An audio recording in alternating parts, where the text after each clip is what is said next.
ఆంధ్రజ్యోతి రాధాకృష్ణకు కుల మీడియాకు ఇటు టీడీపీ కానీ ఇటు బీజేపీ కానీ కాంగ్రెస్ కానీ సపోర్ట్ చేయడానికి మీరు ఎట్లా చూస్తారు? దయచేసి కామెంట్ చేయండి. నమస్తే శంకరన్న, నమస్తే నమస్తే. చంద్రబాబు ఆడిస్తున్నట్టే ఆడుతున్నది బీజేపీ కాంగ్రెస్ 100% అంటున్నాడు శివ. 100% అట్లనే ఆడుతూ ఉన్నది. మీరు చెప్పింది నిజమే అన్న అని చెప్పేసి అశోక్ రెడ్డి చెప్తా ఉన్నాడు.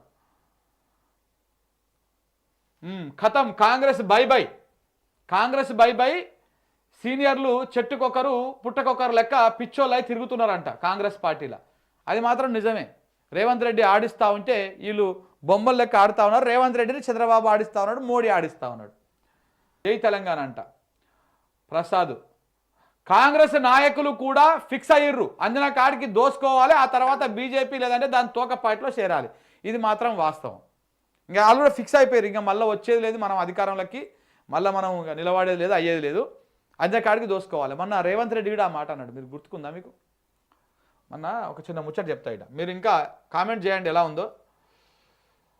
రేవంత్ రెడ్డి గారు ఏమన్నారంటే, ఈ ఎల్బీ స్టేడియంలో మీటింగ్ ఉంది కదా, ఎల్బీ స్టేడియంలో మీటింగ్ కంటే ఖర్గే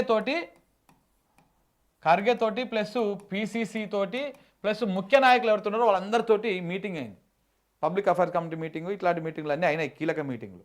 ఈ మీటింగ్లల్లో రేవంత్ రెడ్డి ఒక సంచలనమైనటువంటి వ్యాఖ్య చేసి, దాంతోపాటు ఏమైంది, ఈ రేవంత్ రెడ్డి పీసీసీని ఉద్దేశిస్తూ, ఎవరు మహేష్ కుమార్ గౌడ్ని ఉద్దేశిస్తూ, ఆయన పీసీసీ దాదాపు సంవత్సరంగా వస్తూ ఉంది, పెద్దగా ఎక్కడ ఆ పంతనం కనపడతలేదు, పార్టీ క్రమశిక్షణ తప్పుతూ ఉన్నది, పెద్దగా ఉపయోగం లేకుండా పోతుంది, డ్యామేజ్ అవుతూ ఉన్నది. మీరు ప్రభుత్వ పథకాలను విజయవంతంగా ప్రజల్లోకి తీసుకుపోవాలి, లేకపోతే ఇబ్బంది అవుతుంది.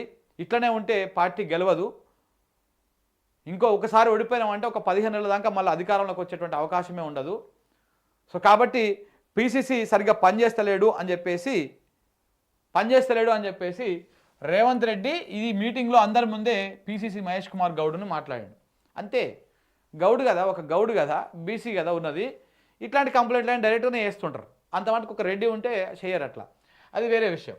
అయితే దీంట్లో ఈయన మాట్లాడుతూ ఒక 15 సంవత్సరాల తర్వాత నేను అధికారంలో నేను పొలిటికల్గా యాక్టివ్గా ఉండనో కూడా తెలియదు, మనం ఇప్పుడే చేయాలి, ఇప్పుడే ప్రజల్లోకి తీసుకుపోవాలని చెప్పేసి కూడా మాట్లాడారు. అంటే రేవంత్ రెడ్డికి కూడా నమ్మకం లేదు, ఆయన నేను మళ్ళీ గెలవనా, ఒకవేళ ఓడిపోతే నేను రాజకీయాలలో యాక్టివ్గా ఉండనా అని రేవంత్ రెడ్డికి కూడా నమ్మకం లేదు. అంత ఆ స్థాయికి తీసుకుపోయింది కాంగ్రెస్ పార్టీని. అందుకే అన్న చెప్పింది కరెక్టే, అందరి కాడికి దోసుకోవాలి, నెక్స్ట్ కుదిరితేనేమో యాక్టివ్ రాజకీయాల్లో ఉండాలి, ఏదో ఒక తొక్క పార్టీలో జాయిన్ అయ్యి, లేదనుకుంటే మొత్తానికే కనుమరుగైపోవాలి. దేశభక్త ఆత్మగౌరవమా? తెలంగాణలో బీజేపీ గాళ్ళు అవి ఏమీ లేవు, మొత్తం ద్రోహులే అంట. బీజేపీని పొట్టు తిడుతున్నారు. ఆంధ్రప్రదేశ్లో కంటే ఘోరంగా తయారవుతుంది కాంగ్రెస్ పరిస్థితి. కావాలి కూడా అయితేనే ఒకసారి అర్థమవుతుంది. అంటే నమ్మిస్తే మీరు చెప్పింది 200% కరెక్ట్ అన్నా అని చెప్పేసి రమేష్ అంటా ఉన్నాడు. సో ఈ కులగజ్జి పేపరు తెలంగాణ బాత్రూమ్ పేపర్తో సమానం అంట. తెలంగాణలో బాత్రూంలో మనం పెట్టే పేపర్లు ఏవైతున్నాయో ఆ పేపర్తో సమానం అంట కులగజ్జి. అవిట్లని మొత్తానికి బ్యాన్ చేసేసేయాలి, అవిట్లని మీరు చదవకండి.